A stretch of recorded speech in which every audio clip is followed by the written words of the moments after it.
In this part on typhoid fever, we are going to talk about control of typhoid fever. But before proceeding to control, let's revise what thing we discussed in first part. Typhoid fever is systemic infection caused by Salmonella typhi and clinically characterized by continuous fever which may remain for 3 to 4 weeks and there is relative bradycardia. Occurrence of typhoid fever is related to substandard level of sanitation, emergence of multidrug resistant strains of Salmonella typhi is growing problem related with treatment of typhoid fever. The causative agent Salmonella typhi, it is capable of surviving intracellularly. Most important reservoir for Salmonella typhi is man, means cases and carriers of typhoid fever. Cases of typhoid fever can be mild, mixed or severe, whereas carriers can be either temporary carriers, which further includes incubatory carriers or convalescent carriers, or the other type of carriers can be chronic carriers. Primary source of infection includes feces and urine of cases and carriers, and secondary sources includes contaminated water, contaminated food or fingers and flies. Highest incidence of typhoid fever is seen between 5 to 19 years of age. More cases of typhoid fever are reported among males. Regarding immunity, all ages are susceptible to typhoid fever and antibody production may occur following infection or following immunization. Typhoid fever shows stable endemicity. It means cases of typhoid fever can occur throughout the year, but peak incidence is seen during July to September, which coincides with rainy season. Typhoid fever, it is mainly transmitted by fecal oral route or urine oral route. Various cultural factors, social factors and economic factors plays important role in transmission of typhoid fever. Incubation period of typhoid fever is about 10 to 14 days, but it may vary from 3 days to 3 weeks. Clinically, onset of typhoid fever is insidious. It can be abrupt in cases of children. There is high-grade fever. During prodromal stage, there is malaise, headache, cough, sore throat. GI manifestations like abdominal pain or constipation can occur.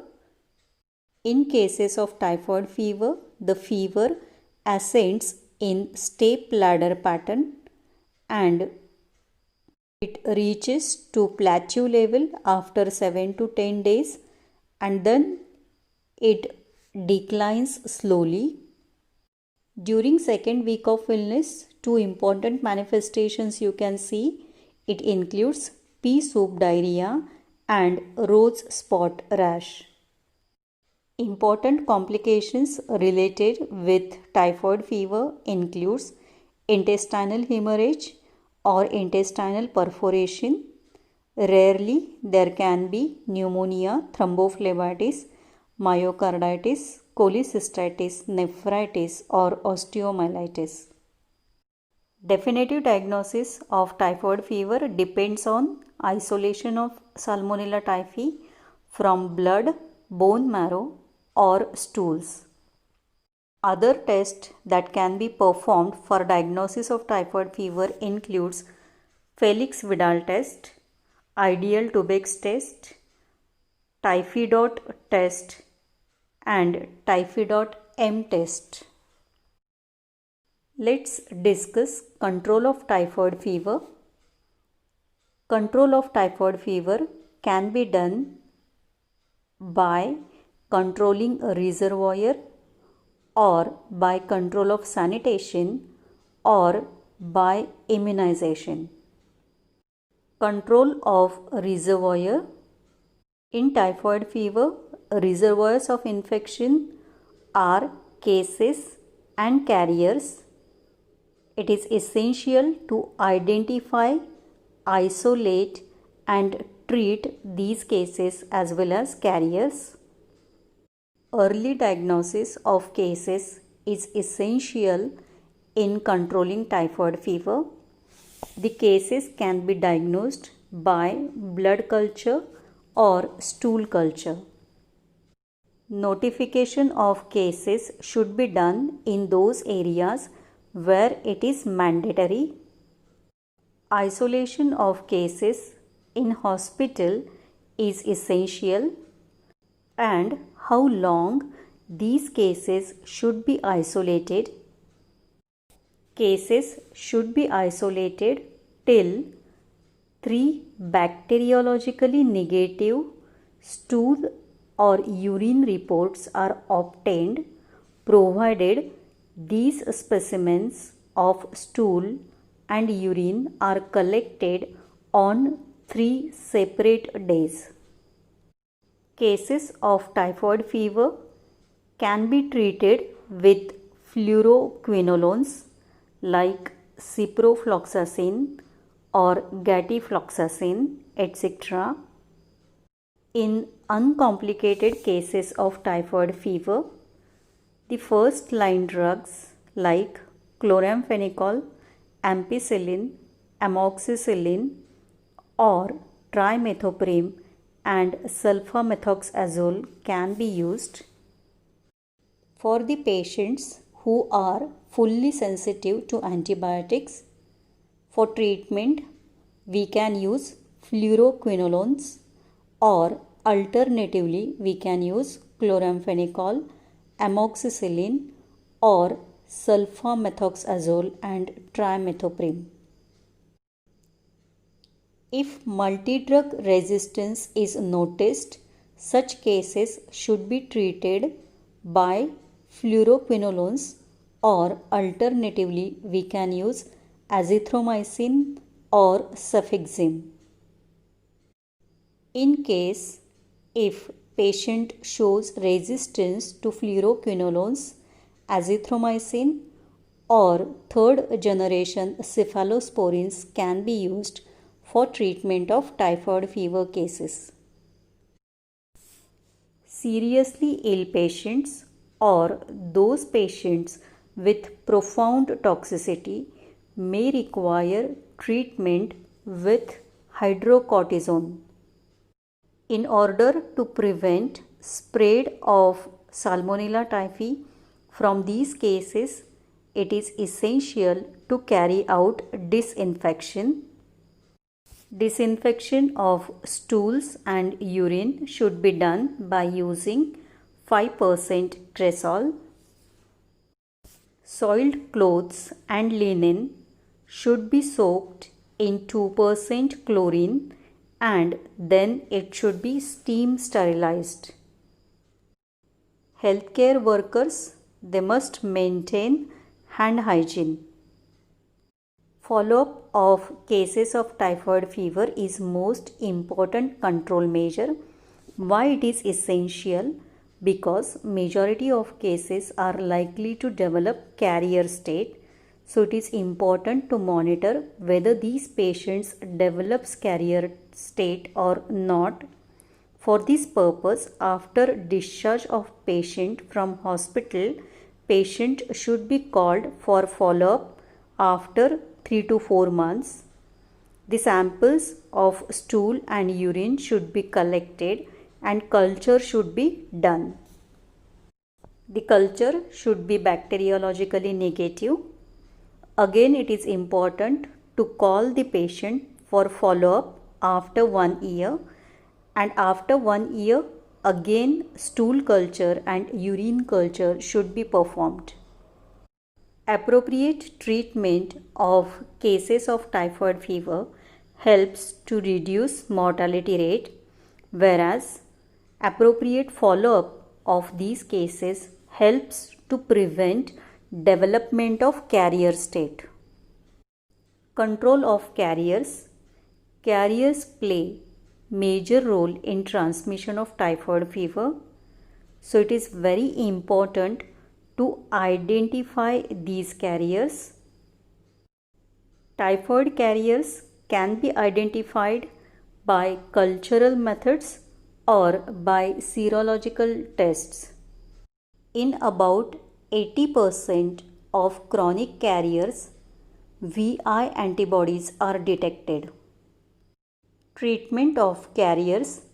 Carriers can be treated by using antibiotics like ampicillin or amoxicillin. These antibiotics should be combined with probenecid. Duration of treatment for carriers is about 6 weeks. Why this longer duration of treatment is required? Because if treatment is given for longer duration, the drugs gets concentrated in the bile and they helps to eradicate the carrier state. Surgical treatment, cholecystectomy, can be done and it is considered as most successful approach for the treatment of carriers. The carriers of typhoid fever must be kept under surveillance and they should be prevented from handling food, milk or water. Most effective control measure is health education. Health education should focus on hand hygiene. It is important to educate people regarding washing of hands with soap and water. Hands should be washed after defecation or after urination and before preparing food or before serving food. Next control measure is control of sanitation. Sanitation measures includes improvement of basic sanitation, protection of drinking water supplies, purification of drinking water. Purification of drinking water is essential so that community members can get safe water for drinking purpose. In order to interrupt transmission of typhoid fever, attention should also be paid to food hygiene. The most effective control measure here is purification of water. Purification of water can be done on large scale or it can be done on small scale. Large scale purification of water includes 3 important measures: storage, filtration, and disinfection. During storage, bacterial count drops tremendously. For filtration, slow sand filters or biological filters can be used. Another type of filters that can be used for filtration of water is rapid sand filter or mechanical filter. Following filtration, disinfection is essential. Why disinfection is essential? Because this is the process which is capable of destroying different pathogens present in water. Most commonly used method of disinfection of water is chlorination. If water purification plants are not available in the community and people are not getting safe water to drink, in such situations, household methods of purification can be used. These methods, it mainly includes boiling of water. In boiling, water must be brought to a rolling boil for 10 to 20 minutes. In addition to boiling, chemical disinfection can be done at household level. This can be done by using bleaching powder or by using chlorine solution or by using chlorine tablets or high test hypochlorite. For filtration at household level, ceramic filters can be used or multi-stage reverse osmosis purification of water can be done. In rural areas where water is supplied from wells, disinfection of wells should be done. Disinfection of wells can be done by using bleaching powder. Food hygiene includes milk hygiene, which further includes pasteurization of milk. Food sanitation is directly related with the personal hygiene of food handlers. Proper food sanitation includes appropriate handling of foods, utensils, maintaining cleanliness in kitchens. For this purpose, it is important to give health education to food handlers, and health education should focus on personal hygiene, food handling, handling of utensils, dishwashing. In addition to this, health education should be given regarding insect control and rodent control. In addition to this, food handlers must be educated regarding avoidance of coughing and sneezing in vicinity of food. In addition to these control measures like purification of water, food hygiene, food sanitation, education of food handlers, attention should be paid towards provision of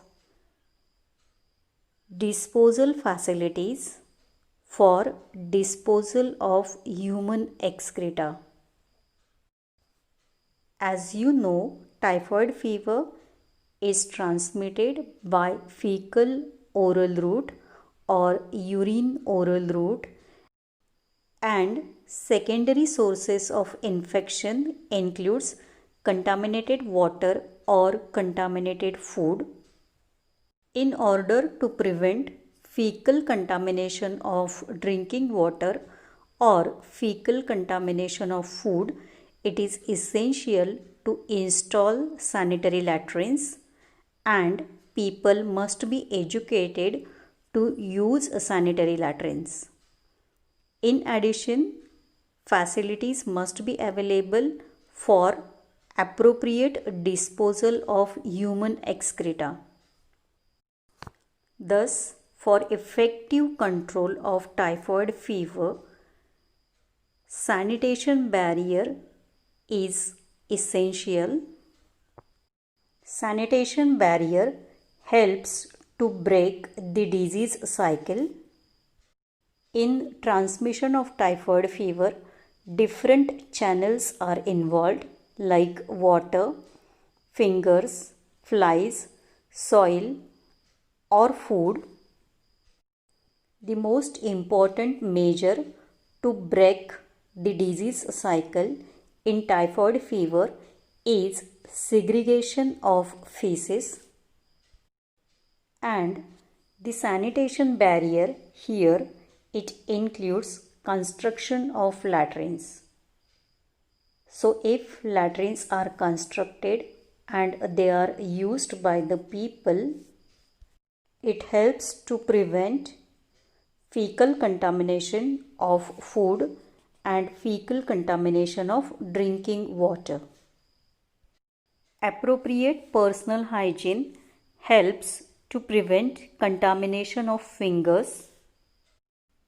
In addition to these, attention should be paid to the vector involved in transmission of typhoid fever.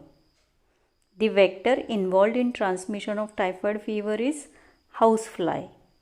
Therefore, it is important to pay attention to houseflies and to control fly population in our environment. Why this is important? Because houseflies are porters of infection and houseflies can transmit Salmonella typhi by mechanical transmission. As houseflies play major role in contaminating food, it is essential to control houseflies. Houseflies can be controlled by using insecticides like fenthion, malathion, diazinon, dimethoate, linden, chlordane, and even other insecticides are available for controlling houseflies. Control of sanitation includes various aspects like safe drinking water supply, facilities for appropriate disposal of human excreta, food hygiene, food sanitation, health education, control of houseflies, etc. And this is the most important and effective control measure for controlling typhoid fever. The next control measure is immunization. Immunization against typhoid fever does not provide 100% protection, but immunization definitely helps to reduce incidence of typhoid fever and to reduce the seriousness of infection. Typhoid vaccination is recommended for those people residing in typhoid endemic areas. It is recommended for household contacts of the cases. It is further recommended for high-risk people like school children, healthcare workers, and travelers traveling to endemic areas, and even those people who are attending yatras or melas. Typhoid fever can be controlled by using anti-typhoid vaccines. Parenteral and oral anti-typhoid vaccines are available. Two different vaccines can be used for immunization purpose. It includes VI polysaccharide vaccine and TY21A vaccine.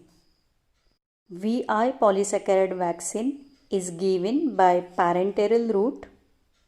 VI polysaccharide vaccine should be stored at 2 to 8 degrees Celsius.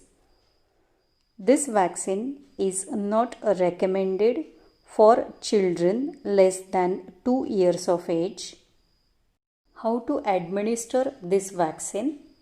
This vaccine is given in the form of injection. It can be given subcutaneously or intramuscularly. Only single dose is recommended. VI polysaccharide vaccine do not confer lifelong immunity.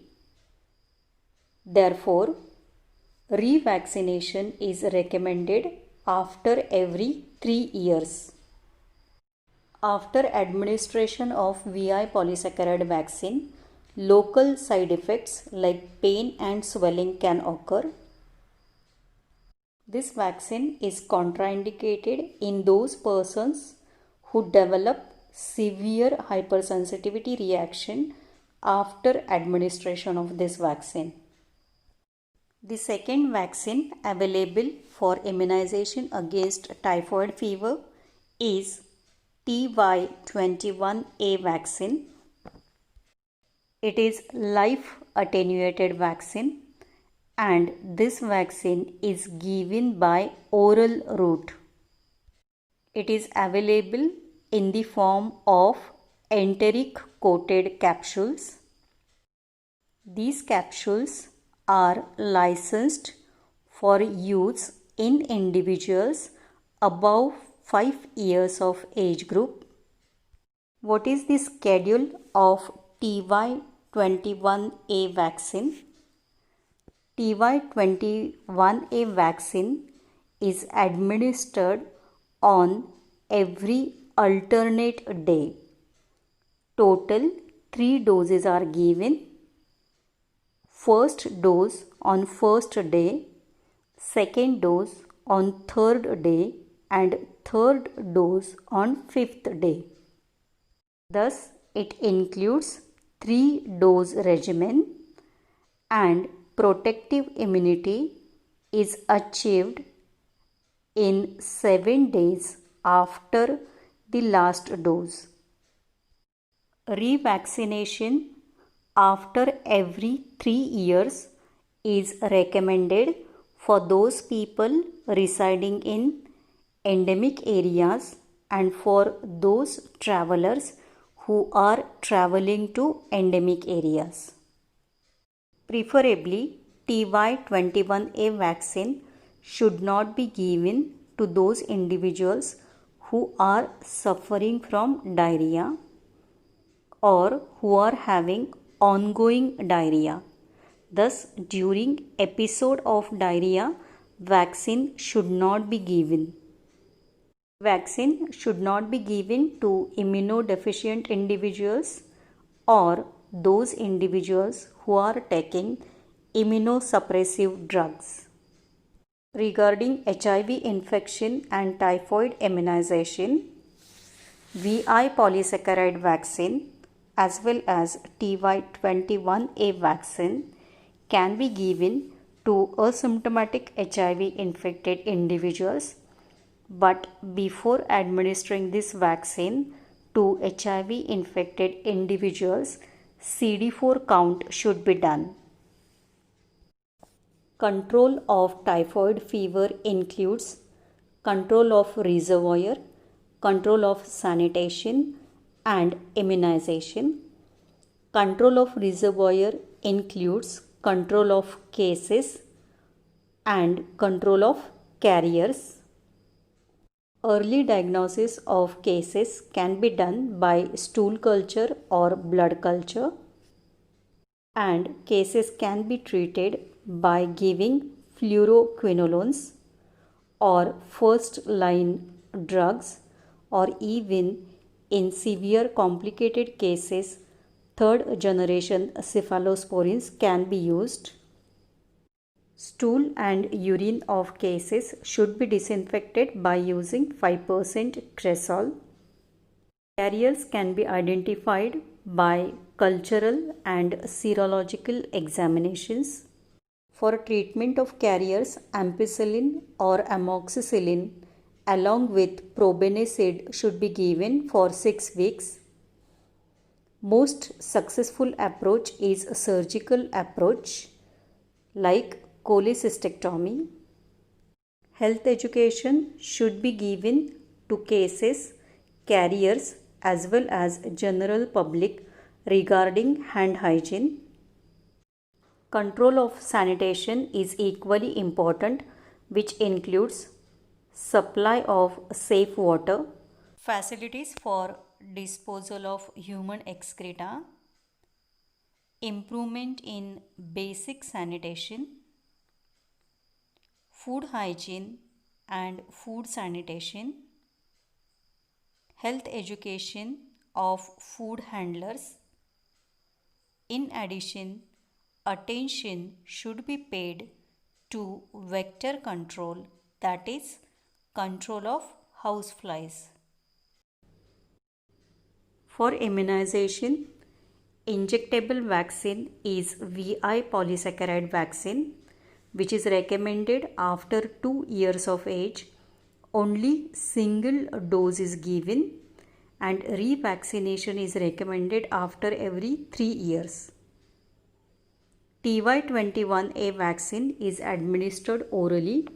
Total 3 doses should be given on alternate day, and for the people residing in endemic areas or for the people traveling to endemic areas, revaccination is recommended after every 3 years.